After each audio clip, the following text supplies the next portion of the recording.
नमस्कार, आप देख रहे हैं एबीपी न्यूज और आपके साथ मैं हूं अनुराग मुस्कान। मोदी के 1000 दिन हमारे इस स्पेशल बुलेटिन में आपका बहुत बहुत स्वागत है। आज मोदी सरकार को 1085 दिन हो गए हैं। आज हम बात करेंगे गुजरात की, उस गुजरात की जिसका जिक्र होते ही मोदी का चेहरा जहन में आ जाता है। 2014 में गुजरात की तमाम सीटें बीजेपी ने जीत ली थी। क्या 2019 में भी ऐसा हो पाएगा?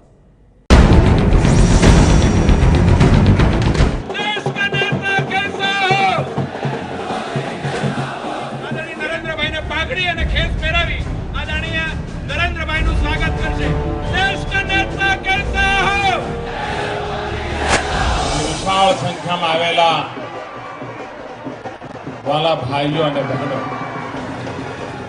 नरेंद्र मोदी और गुजरात एक सिक्के के दो पहलू की तरह हैं। एक का जिक्र होता है तो दूसरे की तस्वीर जहन में तैरने लगती है। गुजरात मोदी का गृह राज्य है। यहीं से राजनीति का ककहरा पड़कर मोदी आज विश्व पटल पर छाए हुए हैं।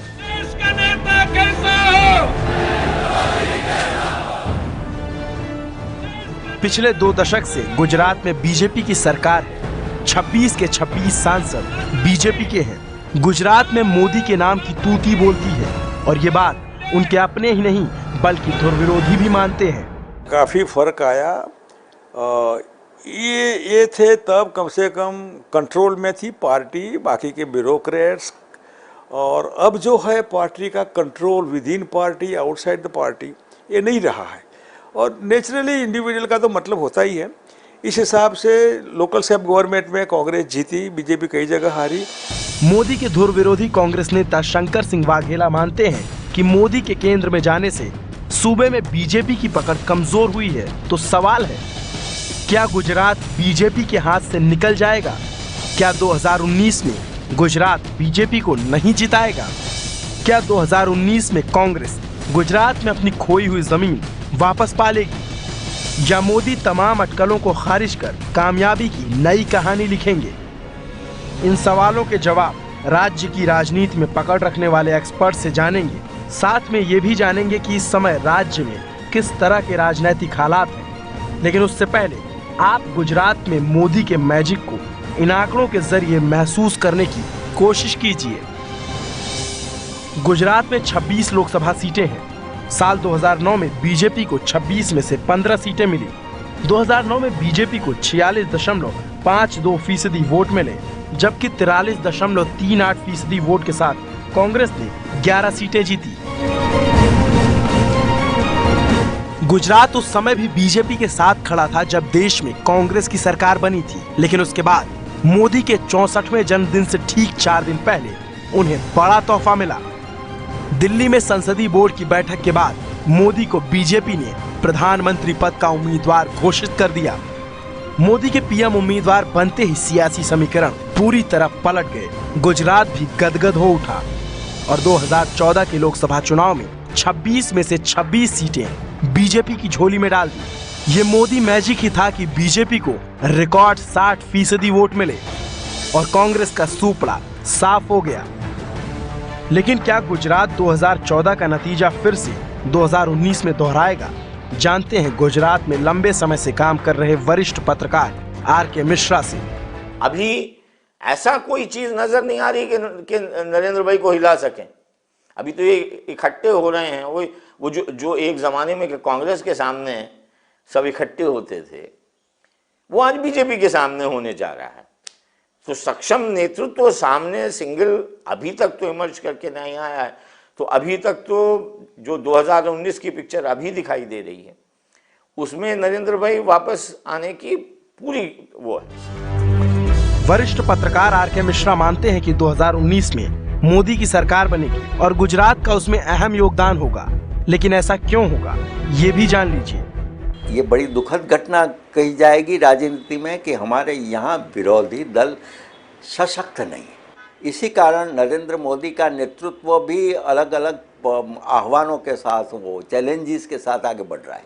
पार्टी के पास करोड़ों कार्यकर्ता हैं, तो इसका मतलब है कि उनके पास एक गढ़ है, बड़ा किला है। और पार्टी जब किला बन जाती है तब उनको समाप्त करना बहुत मुश्किल हो जाता है। एक्सपर्ट मानते हैं कि आज की तारीख में मोदी बेहद मजबूत है, लेकिन कांग्रेस नेता और पूर्व मुख्यमंत्री शंकर सिंह वाघेला को उम्मीद है कि इस साल के विधानसभा चुनाव और 2019 के लोकसभा चुनाव में कांग्रेस की वापसी होगी। एक ही कम्युनिटी के हिलने से बीजेपी का जो है पेंडुलम वो कांग्रेस की ओर आ जाएगा। देखिए 2019 की बात तो करना अभी बहुत अभी तो आप 17 की बात करिए। गुजरात में जो पॉलिटिकल परिवर्तन जिसको हम कहते हैं वो होगा। गुजरात में अगर कांग्रेस की सरकार बन गई तो 19 में बीजेपी की गवर्नमेंट नहीं होगी। कांग्रेस की मजबूती की वजह वाघेला पटेलों के आंदोलन को मानते हैं। वाघेला का कहना है कि पटेल अब बीजेपी से नाराज हो गए हैं और इसका नुकसान आगे के चुनाव में बीजेपी को होगा, लेकिन बीजेपी ऐसा नहीं मानती। गुजरात की विकास की यात्रा को आगे बढ़ा रहे हैं और उसका लोगों को संतोष है। और जो आंदोलन की बात आपने की वो अब सब सॉल्यूशन के तरफ है।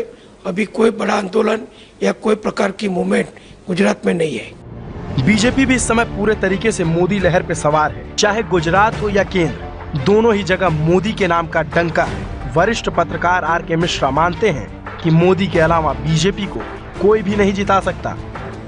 भारतीय जनता पार्टी के पास सिवाय नरेंद्र मोदी के कोई विकल्प नहीं है जब फोकस करने पर बात आती। आज भी अगर कल 2017 का इलेक्शन भारतीय जनता पार्टी लड़ेगी तो उनको नरेंद्र मोदी के नाम पे ही लड़ना पड़ेगा और नरेंद्र भाई इस बात को जानते हैं। आर.के. मिश्रा की बात से बीजेपी के बड़े नेता भी इत्तेफाक रखते हैं। उन्हें उम्मीद है कि 2019 के लोकसभा चुनाव में 2014 से ज्यादा सीटें आएंगी। जितने हमारे एमपीज जो 14 में चुनकर आए थे उनसे ज्यादा 2019 में चुनकर आएंगे। यानी एक बात तो साफ है कि केंद्र में आने के बाद भी गुजरात में सिर्फ मोदी की ही चलती है। प्रधानमंत्री बनने के बाद भी मोदी ने गुजरात में गुटबाजी नहीं होने दी, जबकि कांग्रेस गुजरात में कई धड़ों में बटी हुई है। यही वजह है कि बीजेपी गुजरात में बेहद मजबूत है और अभी के हालात को देखते हुए यही लगता है कि 2019 में अगर गुजरात मोदी के नाम पर 2014 का इतिहास दोहरा दे तो कोई आश्चर्य नहीं होगा। गुजरात मोदी का गढ़ है और इसी साल यहां अंत में विधानसभा के चुनाव होने हैं। हर किसी की नजर मोदी पर है। क्या पटेल आंदोलन की आंच से मोदी को नुकसान होगा या फिर मोदी के चेहरे के आगे विरोध के सारे शब्द बेकार हो जाएंगे? देखिए गुजरात का मूड क्या कहता है।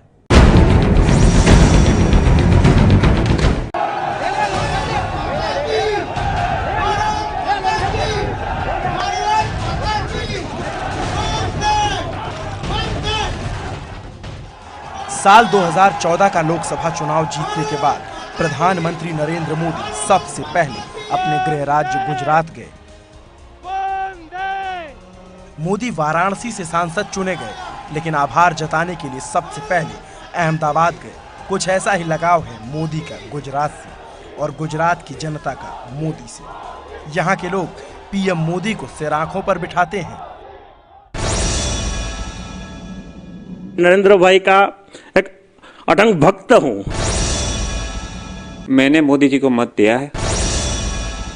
हमको उनको सपोर्ट करना ही चाहिए। अब मैं मोदी को वोट दूंगा।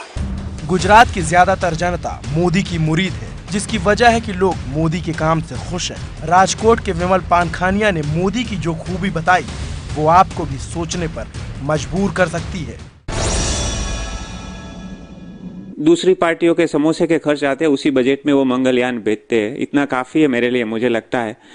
तो मैं और कुछ नहीं कहता। मोदी साहब को बहुत बहुत बधाई कि वो 3 साल पूरे करे। आगे भी मुझे लगता है 2019 नहीं, लेकिन जब तक मोदी साहब है वो प्राइम मिनिस्टर रहेंगे, क्योंकि हम उसी को वोट देंगे। ये तो सही बात है, क्योंकि उसकी पैरिटी का हमें कोई नहीं दिख रहा है अभी तक। लेकिन राजकोट के ही मीनू आतंकी हमलों और नक्सली हमलों पर मोदी सरकार के काम से खुश नहीं है। पहला प्रॉमिस ये था कि ब्लैक मनी वो इंडिया में वापस लाएंगे और वापस ब्लैक मनी लाने के बाद वो जनता के खाते में 15 लाख रुपए डालेंगे, मगर ऐसा कुछ हुआ नहीं है।